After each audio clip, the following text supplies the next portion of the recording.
First look at the sports stories in the morning's newspapers, and joining us are Riyadh Al Samurai from the Daily Mail and Mark Donaldson from ESPN. Welcome to you both. Now, normally we would cycle through the back pages. We're just going to jump straight into it on a busy night of football, and we're going to start at the top of the Premier League. Arsenal, their win over Brentford. There is a feeling when you watch Arsenal, it's almost of inevitability, Riyadh. Am I jumping too early with that comment? We're seeing it all season. I mean, this is another one where it was a pretty tough game, and we've certainly last season it would be the game I'd expect them to lose. And there's probably been 3 or 4 occasions this season where I've had the same thought. But they do have that extra resilience to them. They are finding a way. I thought Brentford put up a very good fight this evening, and that was the challenge Arsenal had to come through. Look, they're 5 points clear, unbeaten in 18, 8 clean sheets, and they've somehow discovered the best striker in world football that we never knew existed in Marino.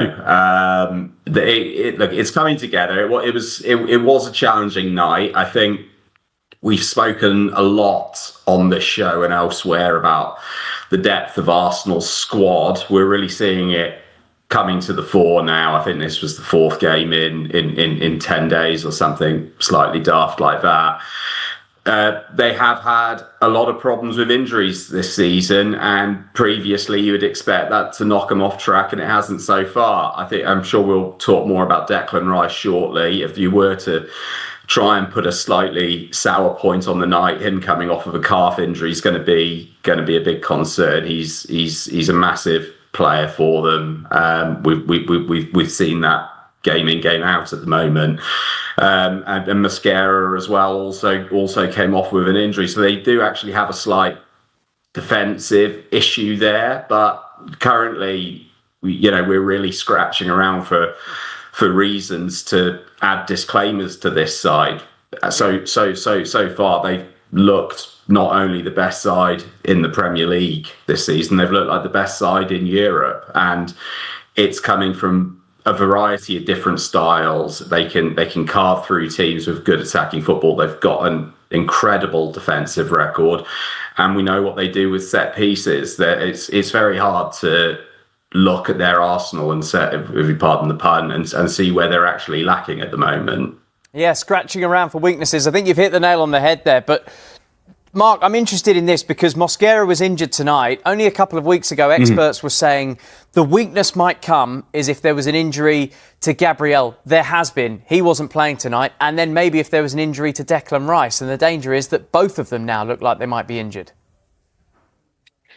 They've changed 3 of their back 4 from the normal one this season if everybody is fit. Gabriel alongside Saliba, Timber at right back, yet they've still kept a clean sheet. So right now we are looking for reasons why they can't rather than reasons why they can. I've commentated a lot on Mosquera when he was at Valencia in La Liga. Nkapie is a superstar as well, coming on loan from Bayer Leverkusen. This is the difference for me from an Arsenal perspective than the one from a few years ago, because now you have really, really good players coming in. Not quite as good as the ones that they're replacing, but good enough to keep a clean sheet, to get all 3 points. You only need to score once when you keep a clean sheet. Arsenal managed to score 2 tonight. And that's why on the back of the Daily Express, you've got guns for hire as Marino and Saka lead the way. Yeah, and there is no one higher than Arsenal. Rivals around them dropping points. Liverpool are completely out of the equation. But also, you look at the strength in depth, and while Declan Rice and Gabriel may well not be replaceable for what they offer to Arsenal, today on the bench, Riyadh, Jurriën Timber, Eberechi Eze, Bukayo Saka, Victor Gyökeres, all of them able to come on as second-half substitutes. Absolutely. And I think there are probably 2 things. I think Arsenal, and this is being a little bit dour about it, I think they do possibly have to have some kind of mild review internally about the volume of muscle injuries, because there's only going to be so many times, even with that squad, that they can rotate themselves out of a difficulty. But they at the moment we are seeing a squad that is unparalleled across the division. I think I'd want to make the point tonight as well about Ben White. He's one of those guys who's been brought in so that they could sort of give Timber a little bit of a rest. I thought he was probably the best player on the pitch, and he was central to that first goal as well. He's obviously a different kind of player to Timber. I think Sam Dean was making the point on social media earlier this evening that also when he plays, he gives Arsenal that slightly different dynamic. He's probably a more natural overlapping right back, and I think that's another possibly underrated aspect of what Arteta's got going for him this season. He can introduce not only high quality players, but entirely different styles of football to go with it. And you know, these results are piling up. I think I made the point in the first answer. This was easily the kind of game that could have got away from Arsenal last season, and probably would have got away from Arsenal last season. But they are able to adapt to that fatigue that we have in December. You know, so they haven't lost a game since August. Whether or not they keep it going, we'll have to wait and see. I think it's a massive game now this weekend against Aston Villa. They're coming up like a steam train. You know, Emery's done a fantastic job there. If you think about what bordered on chaos over the summer, really, around recruitment and whether or not guys like Emi Martinez were going to go, and now they're on a run of 8 wins in 9. That's going to be the huge test for Arsenal. But you know, they all are at this point. Man City are nowhere close to their best, but they're still only 5 points back, and they've got all of that nous about how to get over the line. I wouldn't want to try and quantify what that expertise and experience is worth, but it is going to be worth something, especially when Arsenal are trying to get over this line after whatever it is, 5-6 years of us consistently banging on about their mentality. So that is going to weigh on them at some point. But so far, every hurdle that appears in their path, they're clearing. Yep, they're clearing, and some of their rivals are not clearing those hurdles. Chelsea were their closest rivals at the weekend. They drew 1-1 in a brilliant game. Chelsea had 10 players, but then this evening, Chelsea beaten 3-1 at Leeds to all of a sudden take a tumble back in the title race, Mark. Massive result for Leeds. I know you mentioned Chelsea, but it's the inconsistency, and it's the inconsistency that maybe Arsenal had a few years ago. And Mikel Arteta has never finished lower than he did the previous year with Arsenal. Now he's kind of plateaued at second, but he's learning to pick up results when they're not playing well. Riyadh's just spoken about this is a game tonight that in the past they may have struggled with to get all 3 points. They may have played well but not found a way. But from a Chelsea perspective, played really well against Arsenal. However, you've got these... I mean, it's a bit like Liverpool right now. It's a team that should be beating sides like Leeds United because they've got better players.